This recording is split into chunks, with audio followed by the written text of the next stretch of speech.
Three, two, one, and we are recording. Very nice. Tom, welcome to the Trap House. Wow. Thank you. I feel very safe. This is being recorded, right? This is being recorded. This is being as I like in the previous podcast that we recorded here. We're moving up. Yep. We're from Zoom to the most shadiest area in London. Yep. Can't wait to see what next year brings. So it's step by step. We're here at PGC, and you had a great talk on Monday, which I did not listen. Okay. Because I get to do this, which is more than a great talk. Exactly. You get the talk was 20 minutes. You get more than that. Yeah. So thank you so much for that.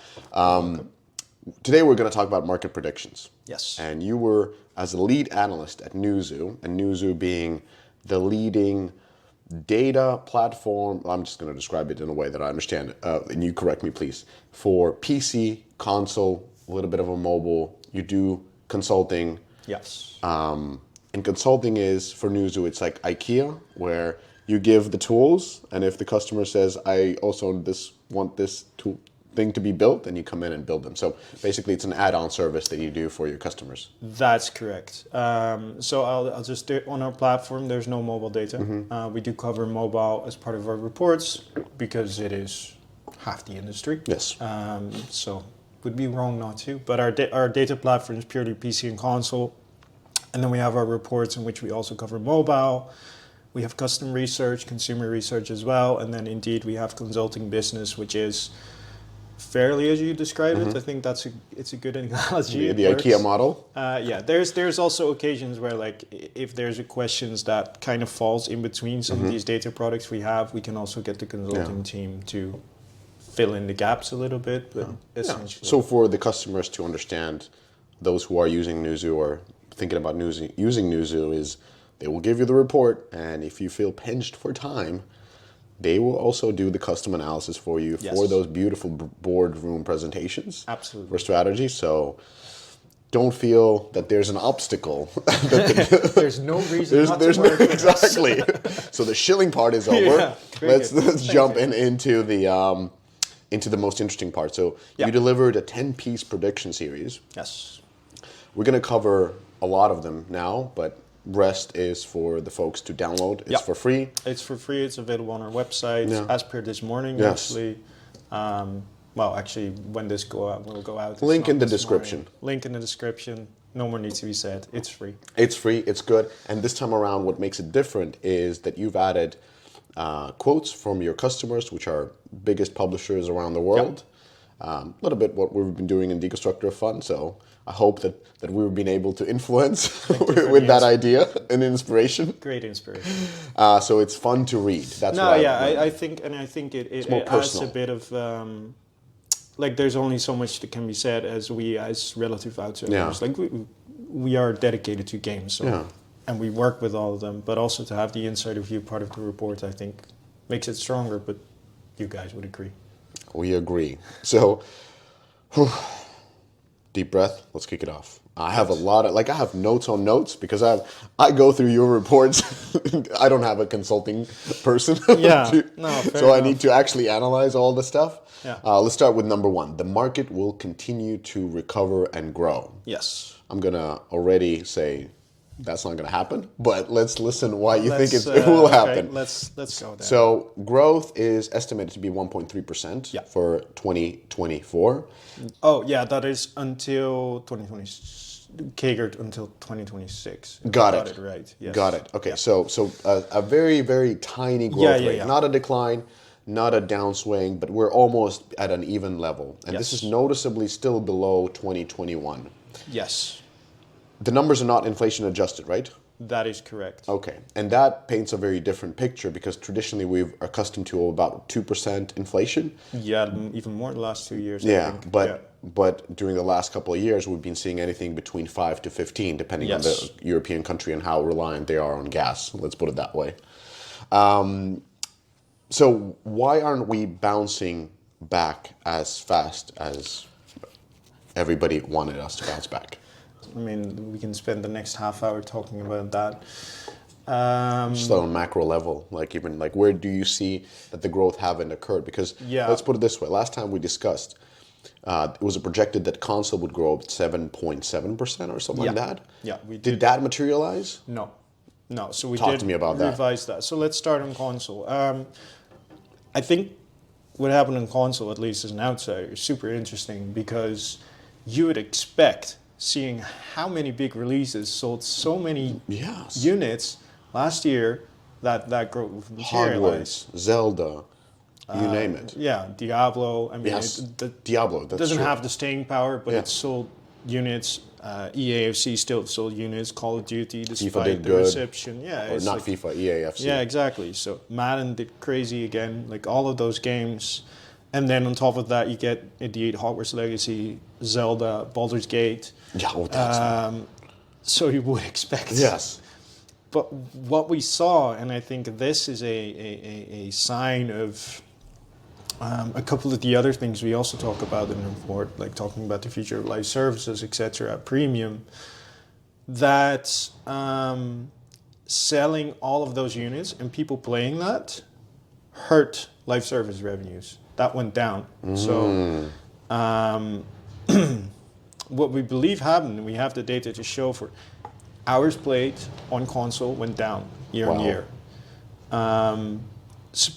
Theoretically, at least we think, because people were playing these finite premium experiences and then going on to the next one. But maybe because it was such a good year for premium releases, and also because there's still pressure on disposable income, there's still high inflation, Yes. the economy is not great. They bought a new game, but then did not spend on Fortnite, Roblox. How as about well. subscription? Did they continue Xbox Pass? No. Because we've seen the growth really stall Yes. with the subscription. Yes, very much so. So No. premium. So if I would just crudely conclude, premium cannibalized the other two business models, Absolutely. I think that's a fair conclusion. and that is the basically the big conversation that we had last time when we were talking Yeah. about the challenges of console. Yeah, exactly. Where there are three competing business models stalling growth and really pressure on users' time because you have the social medias, you got the video streaming, you got everything else that is going on. And now amazing games launch, and they're like, well, I'm going to play Baldur's Gate and nothing TikTok. else. And Yeah. that's about it. And then Yeah. in the evening, a little bit of a Netflix, and we're Yeah. good. Essentially, yes. And I think, I didn't foresee that our conversation from last time would show in the data that quickly. Yeah. But we are evaluating what happened in 2023, and that's what we see. So, you can say that premium, to a certain extent, cannibalized lifestyle. It's not like the market is going down. Yeah. We still forgot a tiny bit of growth, adjust for inflation. Yeah, is but not the 7.7 where it was No. pushing the whole market forward. Yeah. This is fascinating, and it's really cool that we actually discussed it. So for folks, I'll link also the previous conversation as well as the blog post where you can really go deeper into that. I don't want to spend, again, too much time on the console business model. It is fascinating this year, I think, and I do think that we'll see. There's a lot of threads coming together here because I do think that we'll also see in it coming this year, 2024. There's not that much games coming that we know of. Yeah. Like the release schedule is looking light, so it'd be very interesting to see. Okay, does that mean that people will then bounce back Yeah, to to live live service ops and- games? And of course, there was this idea that live service was the future. Also for console, a lot of games were being pivoted into live service games. We're seeing some of that now retract, right? There's games that are not being launched or games that are being turned into premium games again, because the live service model is, as you mentioned, like it drives off engagement, and then you're not just competing with other games, you're competing with social media apps, you're competing with video streaming, you're competing for attention. And if you can't get those hours and your business model was built to maximize hours because that turns into spending, it's not an infinite market. How about this? Is the console market kind of capped in terms of, like, are we at like 90% of the maximum of what console market can deliver? Because if we're seeing this big of a shift with premium, like a lot of great premium games launch, the market kind of stays the same. because just eyeballs and money just shifts between it. Yeah. And we're like, seems pretty maximized.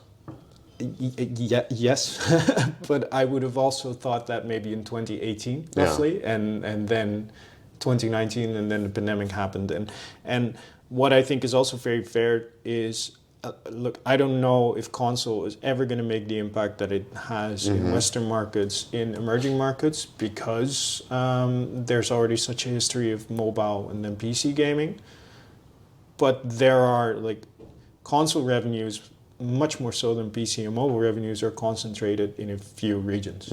Right? You got North America, Yes. Europe, Japan, Oceania, and that's it. So there is a lot of players out there that are currently not playing en masse on consoles. So there's an addressable market there. Yeah. And then those players would absolutely love to play like the big narrative titles Yes. that launch exclusively Yeah. on console. But the issue is, of course, Access to hardware. access to hardware, access to the games, disposable income, economy. Yeah. So, and especially because if you want to get their attention, you're competing with very lower priced or already available devices. Yeah. So I don't really know if that market's ever going to be there. But because that addressable market hasn't expanded yet, I also wouldn't say that there's a cap on console right now. Especially since every next generation is more and more expensive considerably. So it doesn't make it more accessible. It's not like the cheaper iPhones go to cheaper markets. It's Well, like, you do have now the Series S and the Series X, and the PlayStation doesn't really do that. And I think that was a bit of a play to get more addressable market in these regions. I don't think that's particularly paid off. how about PC? Like, so console capped for now because of multiple macroeconomic reasons. Yeah. Let's put it this way. Yeah. PC, did PC stay the same? Actually did a little bit better than we expected. Which, I'll be honest, I still don't fully understand how that happened, because I did not see that come. PC has been kind of trudging along for many years, and it's a good market. Like, there's a lot of opportunity there, but in terms of the crazy growth potential, it was console where there was more capability to shift that business model. PC. But one thing that we were talking before I forgot, sorry to cut you off, No, before I forget, is like we talked about console games, like especially PlayStation games or launching on PC. Yeah. They did actually really well. They did. Right? And when we last discussed it, you kind of said that, porting to PC console games is not that good of a business. Yeah. And I think you were a little bit wrong with that. I think I'll have to eat my words Okay, a little good. bit. Yes. So it is like we learn. We learn. Yeah. No, and I think maybe what influenced me then is like the quality of the ports wasn't as good yet. But Sony's made acquisitions of studios that are really, I'm blanking on the name, but they're really the good Dutch at studio. porting. The Dutch studio. Yeah. Nexus, Something like that. They do a really good job, and obviously it's selling. So yes, it does work. And on top of that, Baldur's Gate, it's technically not a PC exclusive, but I think the vast majority of units sold will be on PC. There's always going to be a market for competitive multiplayer games, and that market is on PC. And PC kind of bucked the trend. So throughout the year, we had made our predictions for 2023.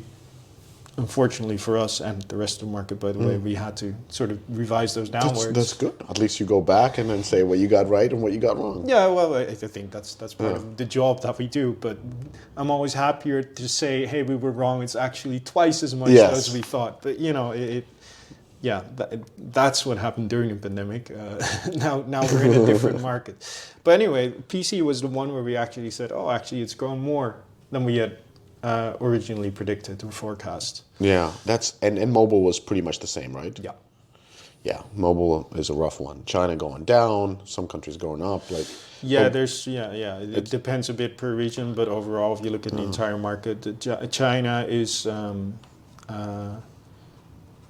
indeed in a tough, Yeah. it's a tough market. Regulatory market is horrible, and without some key franchise, I'm not going to spend too much time on mobile because most of the stuff we talk mobile, but Yeah. without some key franchise launching like Monopoly Go or key franchises Oh, yeah, it would've scaling been- like Dream Games, blanking. Anyway, that amazing game from Turkey that scaled really big Yeah, it would have. would have been a down year pretty much. It's yeah. Oh, two things that came out in your report about the market as well. So Yeah, we're still in point one. Go ahead. One more comment Please. about the market because we're on to market Yeah. predictions. There's one thing that I have to mention when it comes to macroeconomics is foreign exchange rates, because we do report on the market in dollar value, but a lot of the money that is being generated, especially in the East, like in Japan, China, Korea, versus the dollar, all those three currencies went down last year. And that does have an impact on the market as well. Got it. Because it's a consequence of reporting on the global market in dollar values that we have to make these Yeah. adjustments based on exchange rates. And yeah, that played a huge part Yeah. in the market value, particularly in the East. Yes, and dollar is not as stable as it used to be. Like it tends to go like 5 points up and down all the time. Yeah, but it's gone up every quarter pretty much for the last 6 or 7 Yeah. versus the yen and the won, and so it makes an impact. Yes. I feel like when we talk global, it's important to Yeah, mention that. a lot of things that in the end affect bigly when you sum them up. But Correct. more on the micro level. Yes. Development budgets are expected to go down. Yes. And in the report, so there's executive sentiments, and it feels like profitability is really important. So a lot of projects that are not profitable or not, deemed to be profitable or, smart are now being shut down, and we see Yes. that in the layoffs. Yeah. But the other part is like most of the executives believe that the future and the ongoing development budgets are going to be smaller. And I feel like this is something new because it feels like every year the budgets have been bigger and bigger, and there's almost like a moat to start making a game because it's always Yeah, more expensive. exactly. Yeah. And now executives are saying we're going to go smaller now. Yeah. Yeah, that's what we're hearing, and I think what's happening is that the executives are banking or hoping on AI? AI. Surprise. Exactly. No, but Just put in robots and have them make a game. I hope not. As a fan, I hope not. But who knows? Maybe the robots know better what we like than we do. Yeah. So. No, that's it's happening, and it's also. I was reading a report just last week, and there was a quote there saying like there's a lot of projects that got greenlit during like 2020, 21 Yeah. that should never have been greenlit. Metaverse, NFTs. Yeah. Well, not even just that. Like generally in just good old regular PC Yeah. and console gaming. Yeah, like a strategy studio making a shooter game. No. Yes. Well, that's one of those where you, in hindsight it's Yeah. very easy to say like, yeah, that was never going to work. Exactly. So reality has returned back to the market. Yes, I think One that's thing fair. that was really interesting as a comment was that the executives believe that M&A will grow in 24. Yeah, it's the executive wishful. Okay, that's moving on. I don't think actually here at PGC I've been able to talk a little bit with investors and they share the sentiment, but there's no signs yet to Yes, say that it's. and this to me felt like somebody just wished from a Santa Claus that the companies will get bought again, but with higher interest rates, with as we see pinch on growth, on the available resources. I don't know what type of an M&A they're thinking will happen. Yeah, no. And the same executives were here. Also, they gave an opinion that they don't see new IPs popping up. Pal World said in January, hello.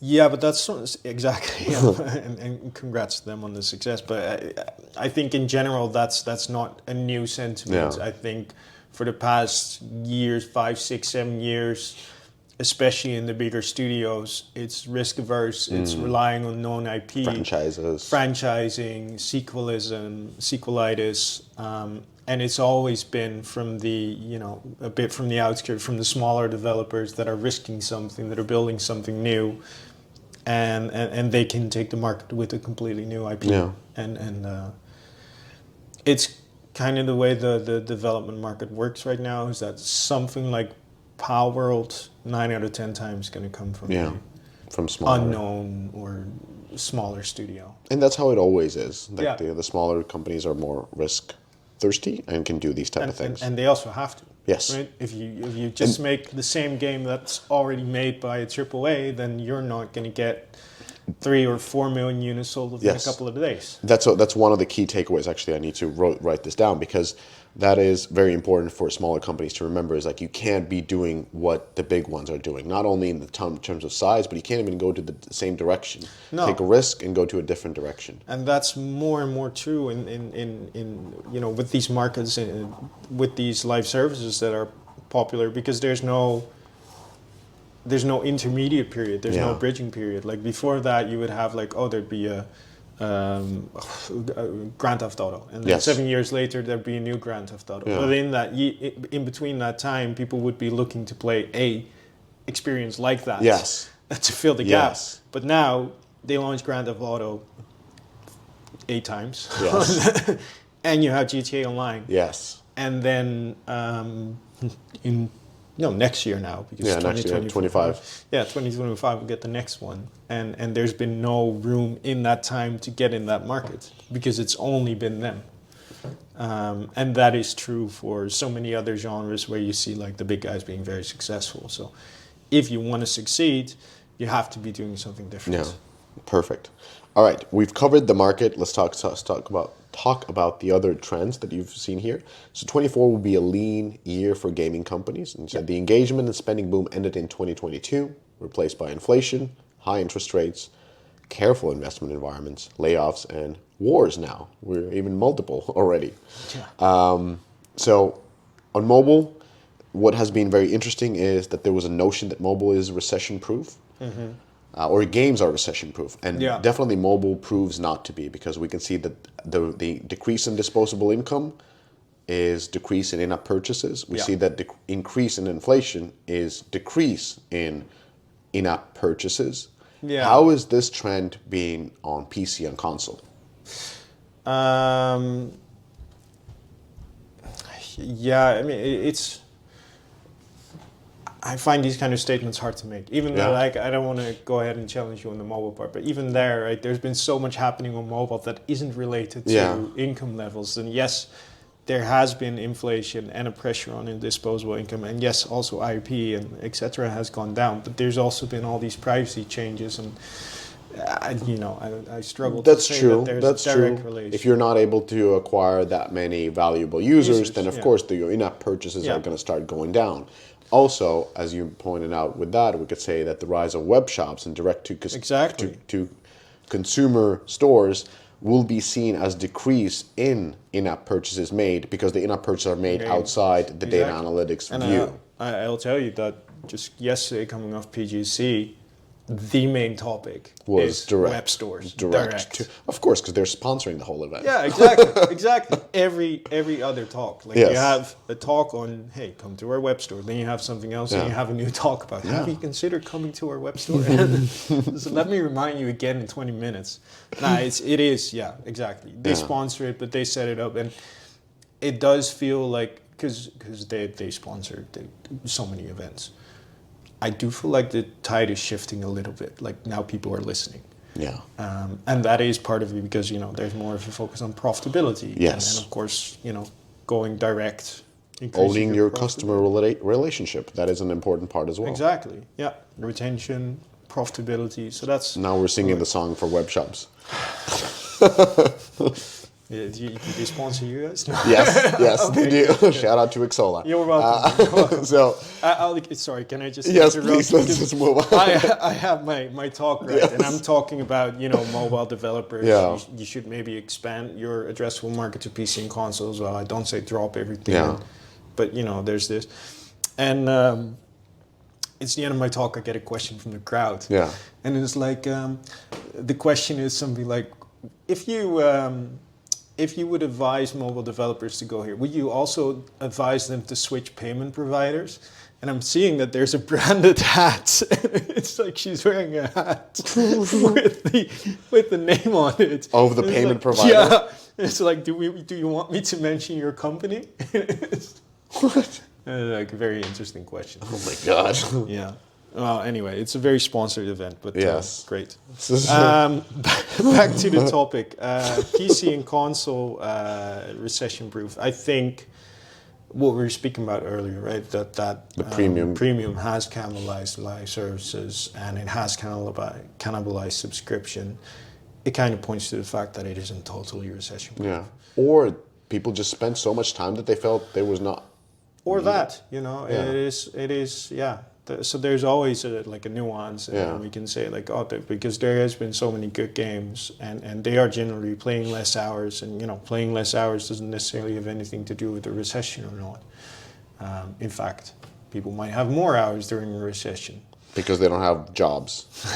Well, Fuck. it can happen. True. True.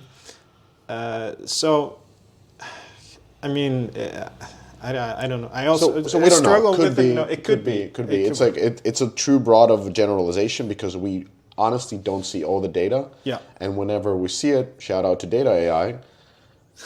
But Data AI doesn't see in-app ad revenue, nor does it report web shop revenue. So in that sense, it might be challenging. So we'll probably go through some of the views of maybe some of the genres that are less web shop and in-app ad related, and if we see the decline there, then we can have more. That's actually a good graph to make. So I'll talk to good old Randy and Lexi about that. So you mentioned layoffs. Yes. What do you think happens in 24? Less, more?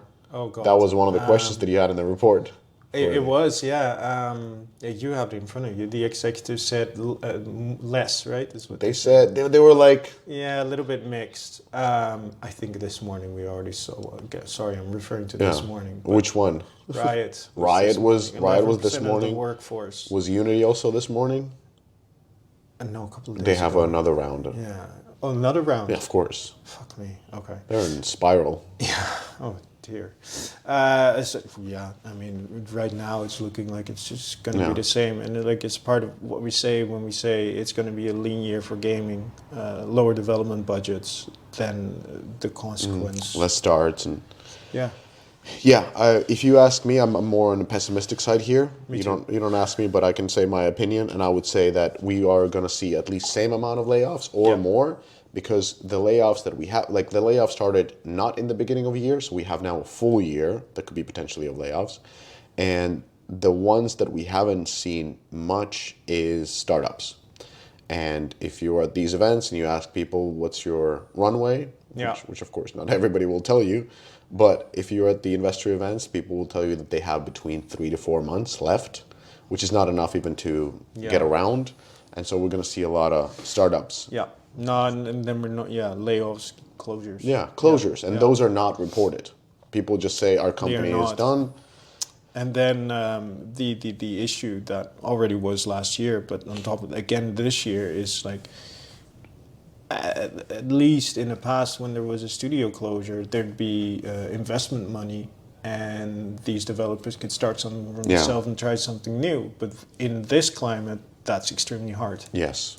Yeah. At the moment, what's happening on the other, that's a very correct point. So as companies fail and as people get laid off, they are not as likely to start something new because venture capital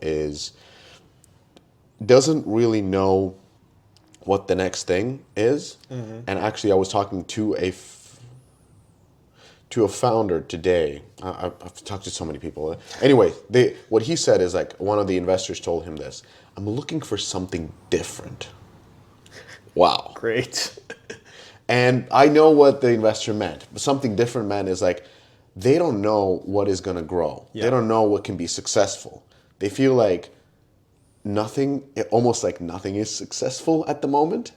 And so their feedback is just like surprised me. And there are some of the things that I've seen throughout the conference with founders showing me very interesting things that I don't want to talk about that are very unique.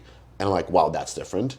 Yeah. It could be not in terms of gameplay, it's even in business models different. Okay. But most of the stuff is the same. And when you come with the same saying, hey, we can do a puzzle game, it's like, who are you again? Like, what's the team? And so that is the very challenging. So getting the pre-seed, seed money to kick something off is difficult, and through that, we're going to see a lot of startups fail and people looking for jobs. And unfortunately, the big companies are laying off, so they're not hiring anybody. Yeah, I think, yeah. So on the other side, there's app economy that is doing extremely well. So Yeah. there are other sources, but in terms of gaming, there's probably just going to be less jobs at the moment. I believe that, yeah, I think so too. Okay, so on to the more happier things. Good, Which finally. is why our multi-game subscription Oh. game, multi-game subscription growth is slowing down. So the multi-game subscription service, meaning Xbox Game Pass. Game Pass, yeah. That's pretty much it. Like in terms of like the biggest ones, that is the one that has been really the most invested. Yeah, absolutely. And the challenge with that, I'm just going to lay it off, and is like when you have an economy of scale, meaning that for each, like when they get more audience in a subscription service, each game you make is technically cheaper because you have a bigger audience that you're catering with that new game. If the growth of the audience stops, then when you start, just go into the final number, then the games are getting more expensive or not getting cheaper. And through that's why they rely on subscription growth. That's why it's so important for Netflix always to report the growth of subscribers, because if it goes down, the stock goes down. Yeah.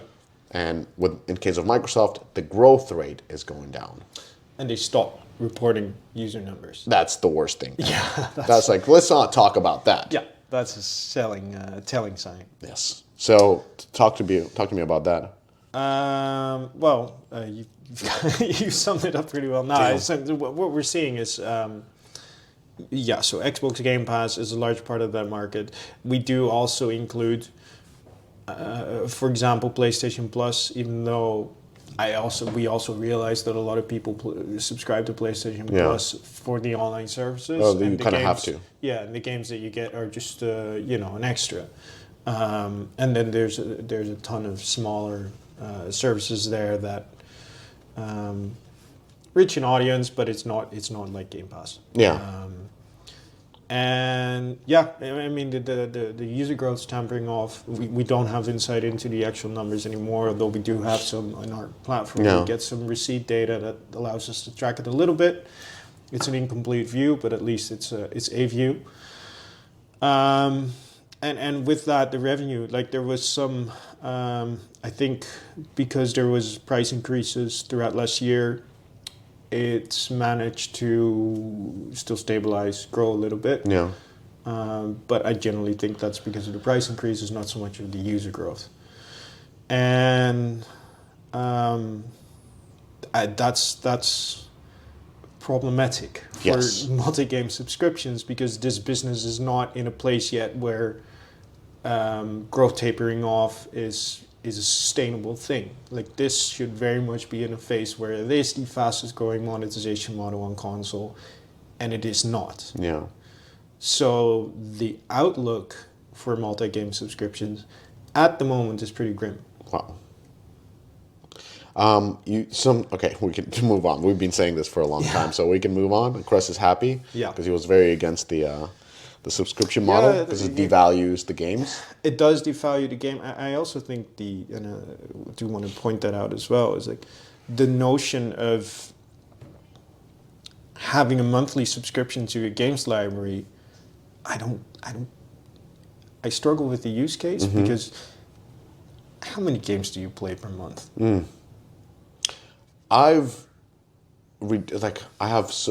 This is crazy. We were actually talking about this because Phil Spencer posted he spent 800 hours playing Xbox, which is impressive, and also raises question marks both. But I try to limit my gaming, to be honest. Like I get hooked just like anybody else in gaming, and then I'm just chasing on work afterwards. Yeah. So less. I would say how about this? My hourly play fluctuates significantly. Where there are weeks where I play too much, and then I don't play at all. I'm I'm kind of pulling myself out. Yeah, I get that. I get into games and then I put in 30 hours in 3 days, and then they're the last things that when I go to bed, I'm like, maybe I should have. It's like, what am I thinking? It's like, no, but what I'm trying to say is, even if you play a lot of games, typical game now takes 50 hours to finish. That's a lot. if you play 15 hours in a month, that's good. Yeah. And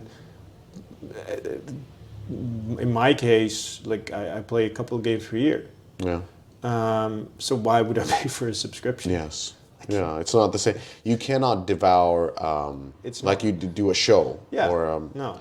And it's active, right? You can't just put it on in the background, because I know a lot of people just go through Netflix shows as they're working or as they're. and the accessibility is another one, because if you have as you have Netflix, it's almost compulsory these days.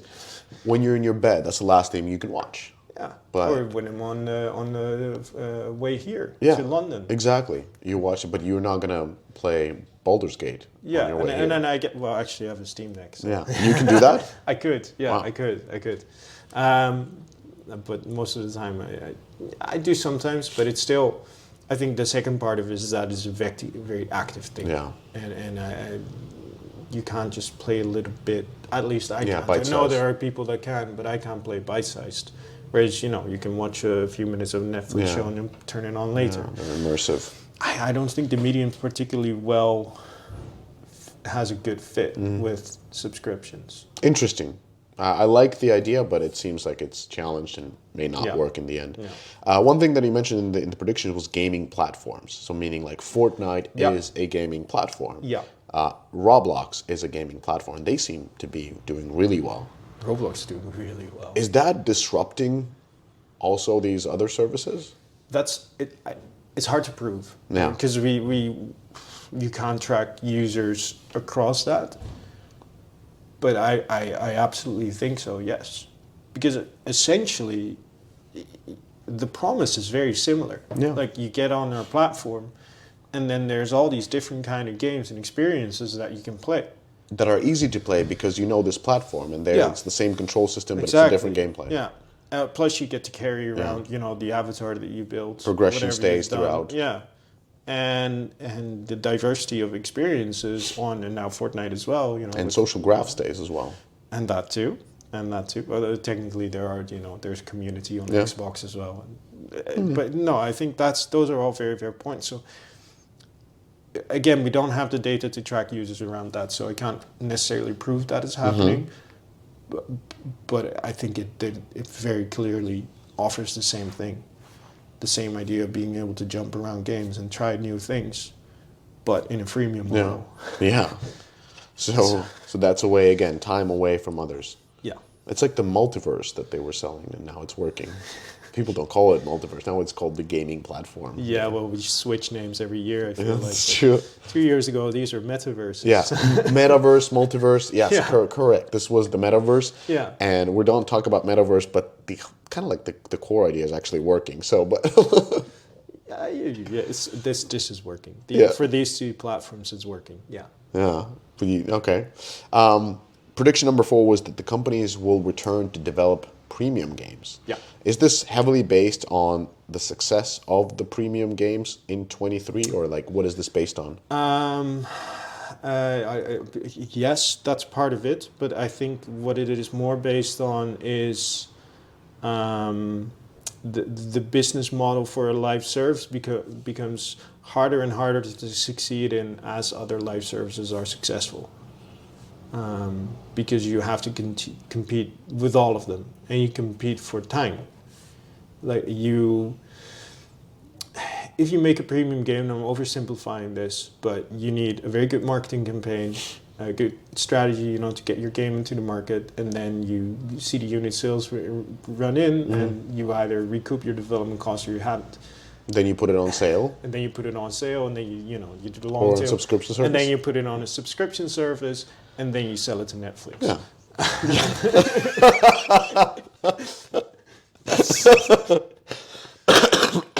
Yeah, true.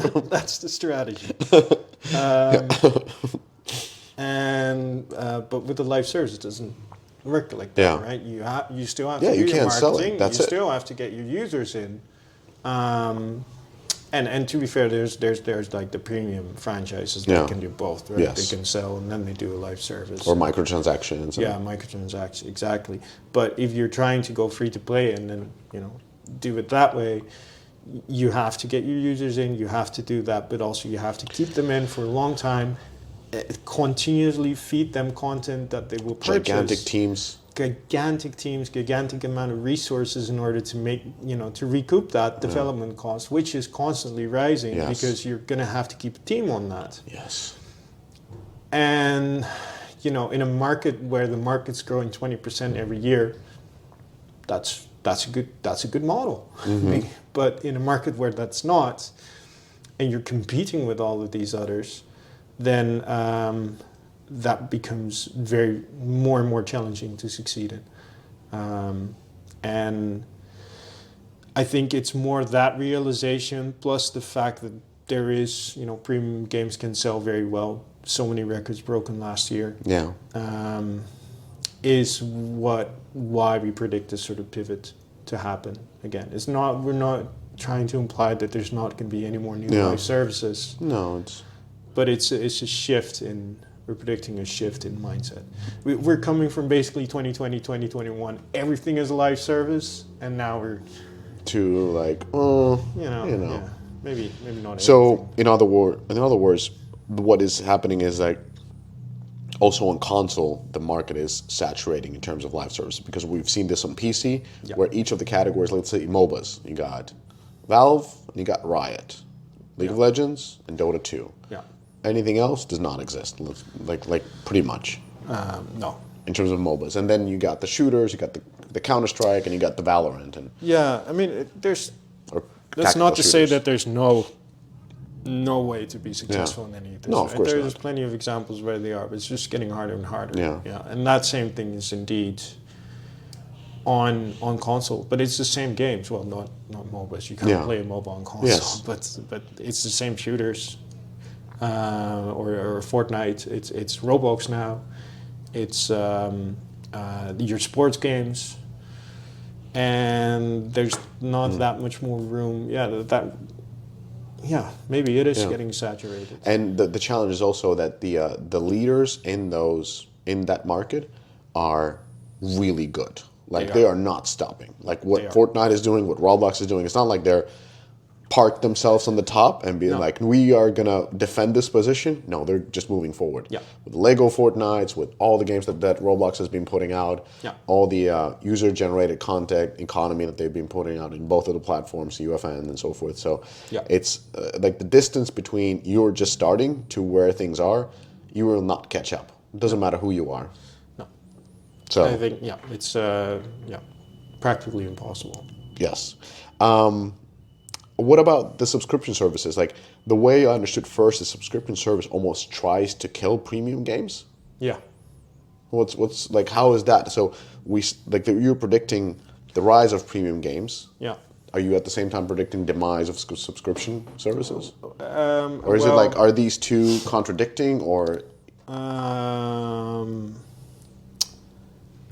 I think that not necessarily. It depends on how you go about it, right? I think Microsoft putting games day one on Game Pass obviously means they are cannibalizing premium revenues. Of course, that I don't think that we have to question that, but that's the strategy. Yeah. There's no other studio that does that. Basically, does it? EA do it with EA Play? I think they do it. But then EA... Is that a thing?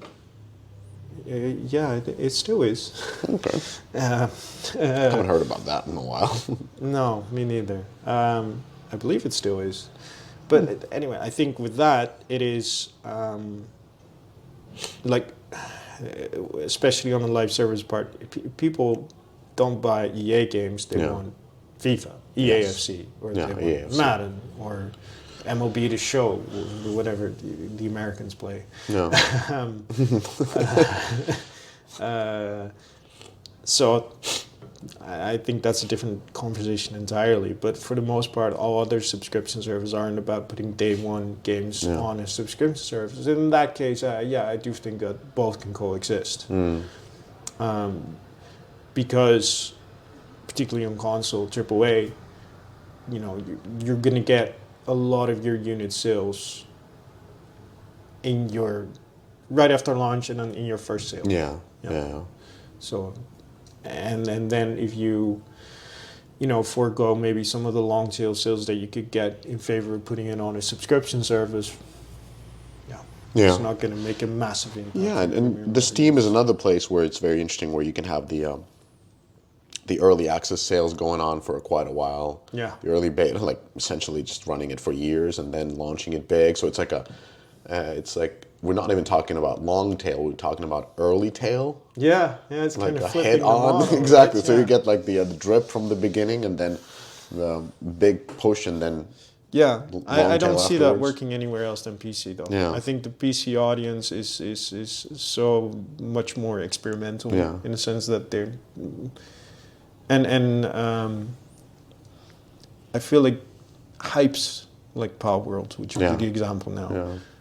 that happens on PC. And there was but not on Pixel Boom console. or something like that, the Battlefield looking game by 4 devs. And Yeah, Valheim, like there's constantly these type of there's small constantly hits, it which happens, is and then exciting. everyone latches on, Yeah. and it And then gets, they never have enough staying power because no, because four it's people four cannot people that develop. build it. If there would be a company, here's an idea for people that have been laid off, maybe in publishing function. If you can set up a company that essentially acquires these small games that are going to blow up, just get the asset from them, and get the live ops from them, run it properly, give it sustainability, then that's a good business, because currently they just pop. The guys make several millions of dollars. Yeah. They're all burned out. They're like, Yeah. we're gone. Yeah. But give them those millions of dollars. Say, well done. Yeah. We're gonna handle the growth from here, just like Scopely did with the Stumble guys, with the Stumble guys. Do that with PC. Yeah. So just food for thought. Yeah, Sell that to it's- VCs. Maybe. Or actually do think private there's- equity. yeah. That's a private equity model. There's inherently, though, I think a need for experimentation, Yeah. new experiences with the PC audience. Yeah. That is unique to that platform, and that means that no matter how good your live service for your small team is going to be, Yeah. essentially something new is going to pop up. Yes. It's going to get hype. It's going Yes. to get, and it's going to attract millions of players out of practically nothing. A couple of more to go. Yes. Mobile developers will turn to PC gaming. Yes. That was your prediction, and I'm gonna say that is not gonna be true already on the face, because here's my point. Okay. The reasoning for this, that mobile developers will turn to PC, in the prediction was said that because advertising is so hard on mobile, Yeah. we're gonna go PC. Cool beans, guys, but PC is still harder, even with all the privacy changes, Yeah. to market than mobile. Yeah. Where that falls on its face. And then the second part is now we've talked about console developers trying to do live op games, and we're talking about one type of a team with one type of a competence doing another type of a game. Here we're talking about the same thing, but somehow we're thinking that people who did mobile are going to be successful on a different platform, even though people from different platforms come to mobile and they're unsuccessful. Yeah. And I think the same is going to happen. Mobile developers are used to different type of session length, Yeah, different type of engagement, different type of hooks, different type of monetization mechanics that will not work with PC. Actually, counter them where they hate it. We've seen Clarion release their Raid Shadow Legends on Steam. Yeah, they do. And they're just getting bombed.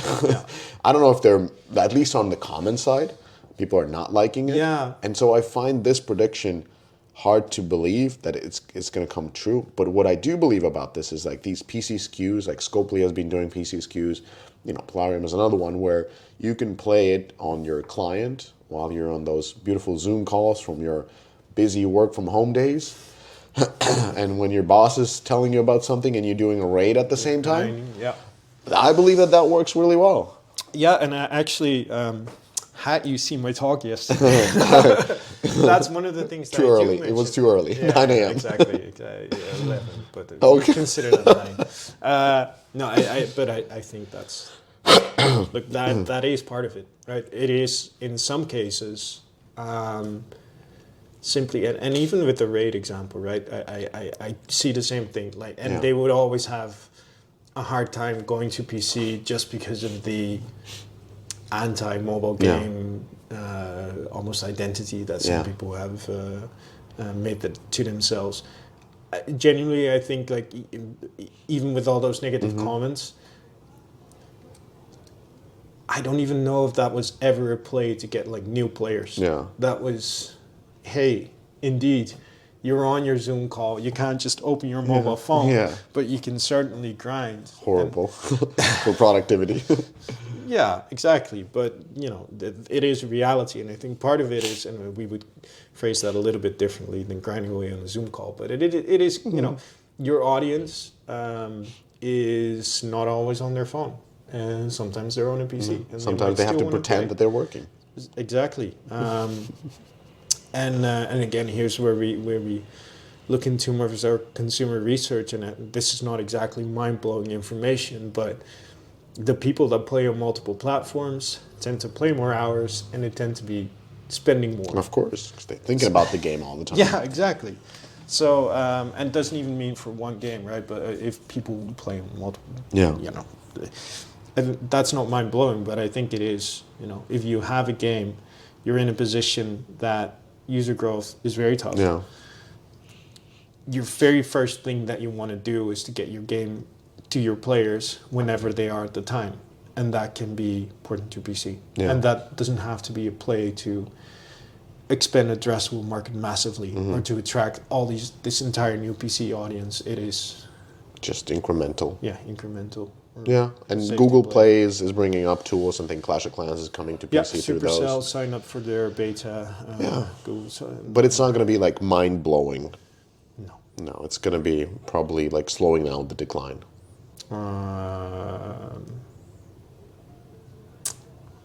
Stabilizing. Yeah. Yeah. The other part that I was kind of like when I was reading, I was getting a perception, especially reading the comments of on the reports, that a little bit of I don't know if this is me. I interpret it as arrogance, because I always felt that there was an arrogance coming in from AAA side towards mobile, where they thought that mobile is like a cheap version. It's almost like a James Cameron looking at YouTube videos and be like, Yeah. what is it? Like I can do this in my sleep. Yeah. Like, do you know how good? But it's not that.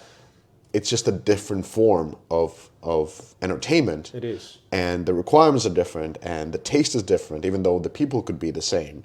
And so I felt in this one, looking now the other way around, where mobile is arrogant towards the PC and console. We're like, do you know what we've done on mobile? How good we are at monetization and at this, and like we're gonna come in. You guys don't even know how well we understand user behavior and data and marketing. We're gonna just dominate this, and it's kind of the same as AAA saying we're gonna bring real games to mobile.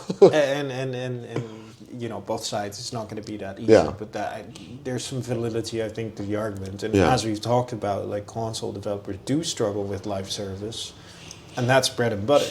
Right, if you're a successful mobile developer, you know how to do that. It's all about live service. Plus, the quality of mobile games, not all mobile games, but certainly some mobile games have gone up to the point where they're not necessarily lower quality knockoff products from PC. Absolutely not. So that's why we put it in. Like I think that we're going to see a massive shift in the market, and all of a sudden all those mobile devs are going to go to PC and console. Mobile's going to go down definitely, but we predict a shift there, and an incremental shift, and part of that is indeed incremental, getting the games that you're making for mobile on PC so your players can play them. But there's also an argument to be made to develop not exclusively PC and console, but cross-platform. Yeah. And if you have a good game that's cross-platform, there's some very good success cases out there. Yes, 100%. I think it's just like in the end, like for all the developers doing that, I think those who succeed, whether they're coming from console, whether they're coming from PC or mobile, those who really respect the area where they go in and coming in from the perspective like, we actually don't know how to do this. Yeah. We want to learn, we want to succeed, are the ones that do. And then the sort of arrogance that I've conquered my own platform, and I'm now going like a weight class up and just going to take this one as well.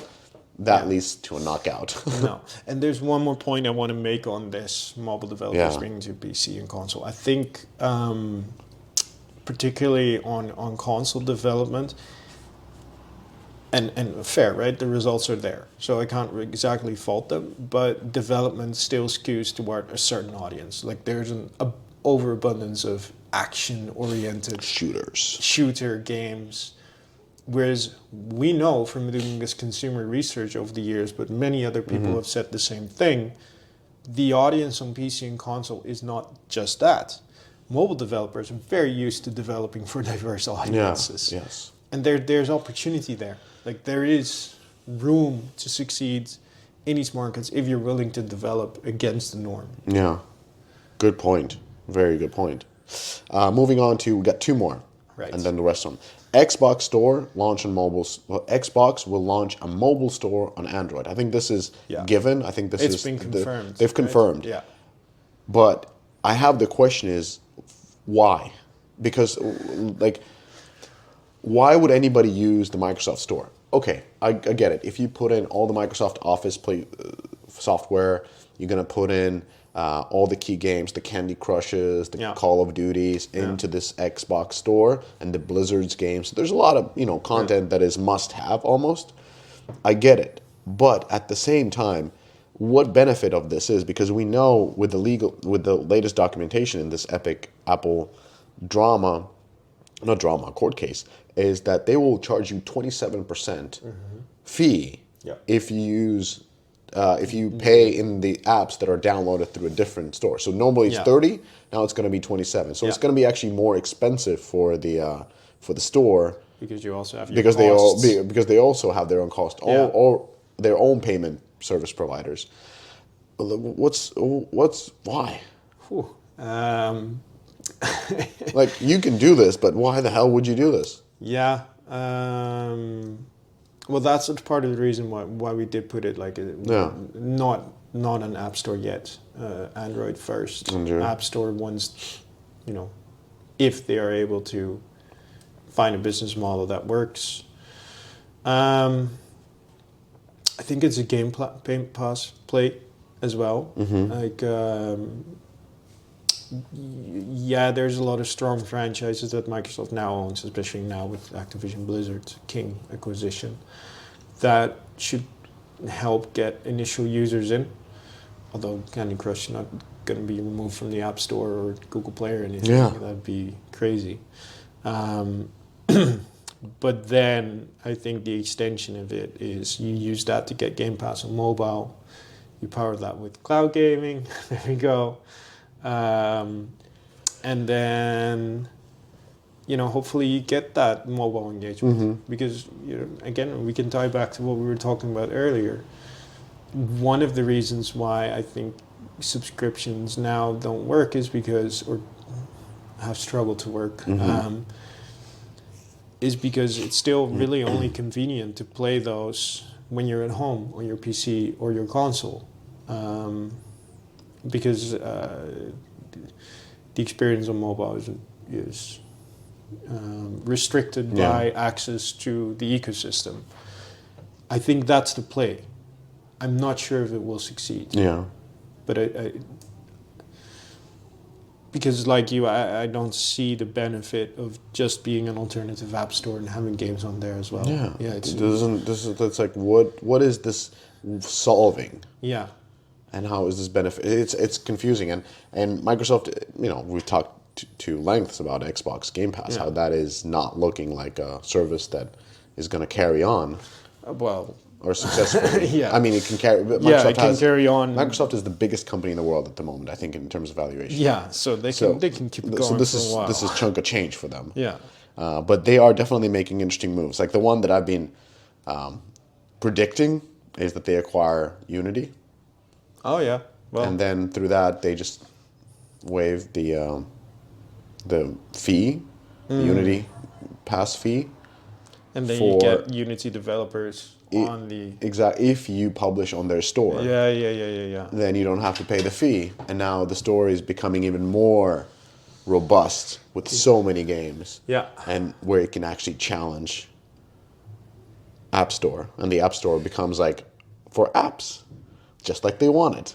And then the games will be in the Xbox store. Everybody wins in the end. Yeah, and it's like, you hate games, Apple? Cool story. Yeah. Here's Xbox store. We'll take your games. Yeah, and we'll put it over here, and you can have your apps, and you can promote them all day, and then Apple Arcade as well. And we'll have all the other games, if that's fine for you. Who knows? Yeah. It'd be interesting. Microsoft, do it. Yeah, make it happen. Apple doesn't want to have games into the App Store. No, they've shown for the last decade that they will do anything in their power Yeah, to not have to this. keep it down. All right, the Yeah. most interesting part, generative AI Oh yeah. will accelerate game production Yes. in few ways. Yeah. So we have cost pressures, as we talked about. The budgets are going down. So AI is at the forefront of all the conversations. All Yeah. the big techs from Microsoft to Google are pushing AI. Yeah. Apple hasn't pushed it yet, but for sure they have something. Facebook as well, or Meta. But till this point, organizing the Istanbul Gaming Summit in March 7th, we got a big AI talk from Google DeepMind. Nice.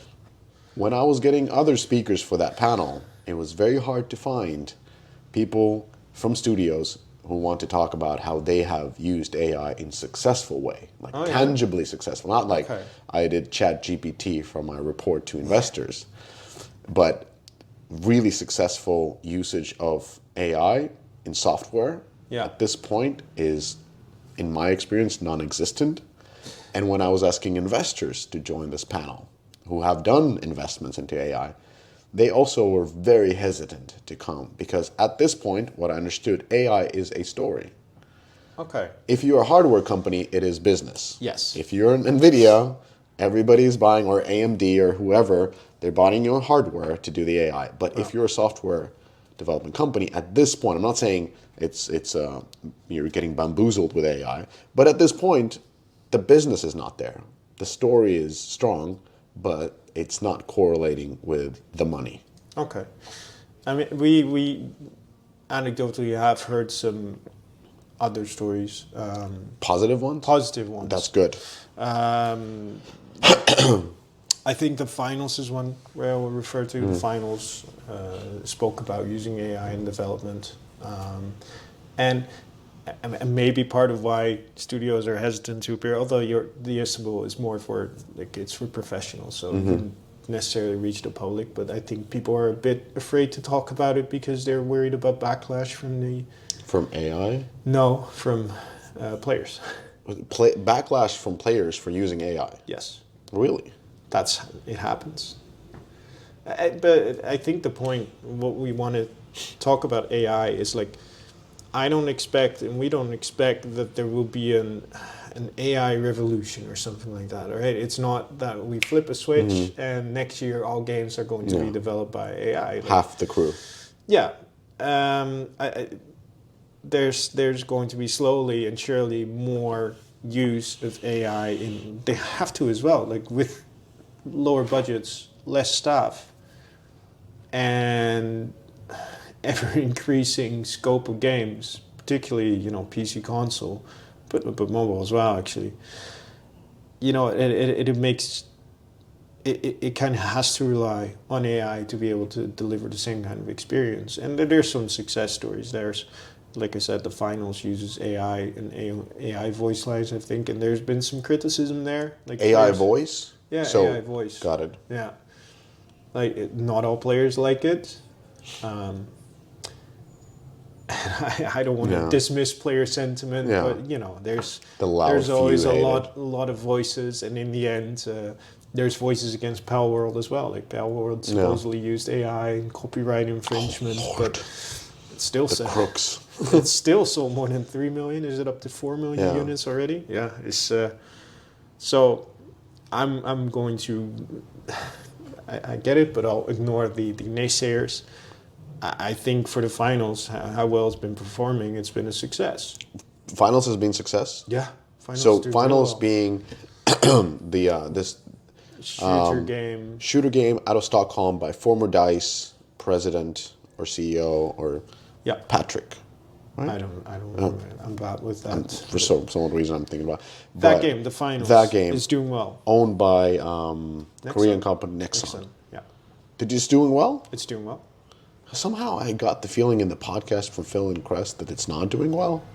Well, our engagement data shows it's doing well. It's doing well. I'm glad of it. Like I'm out of that. So when I hear their perspective and okay, got it. So that's doing well, and they've used AI in voice. Yeah, something. among other things, like they wouldn't fully disclose what they're doing. Got it. Square Enix was in their latest investor presentation talking about the use of AI in game projects, and they had been using it for one of their games I'm terrible with names today. I'm sorry, Yeah. but the Yeah, game, yeah. the smaller game that launched recently by Square Enix had used AI in development. Last year there was High on Life that used AI successfully. I think at least it was well received. Yeah.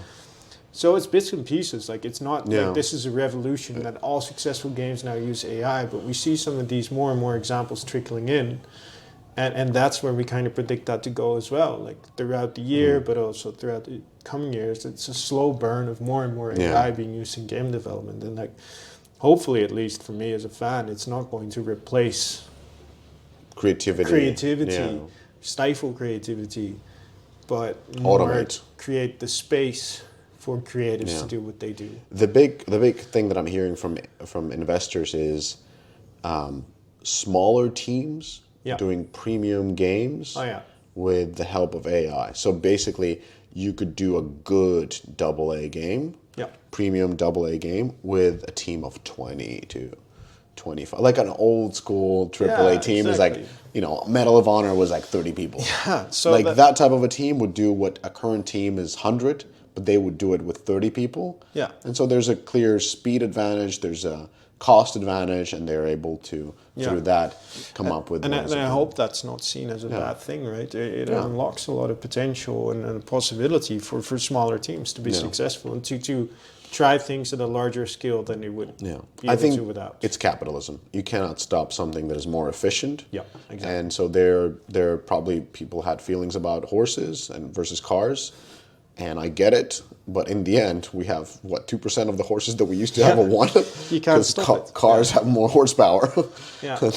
And and I think in this case as well, it is a tool that is allowing a lot of things, and it's not overnight, but when it happens, gradually, I think we'll just see more efficient teams. Yeah. And through that, more Hopefully. compact, Hopefully. Yeah. doing the same thing as they're doing currently.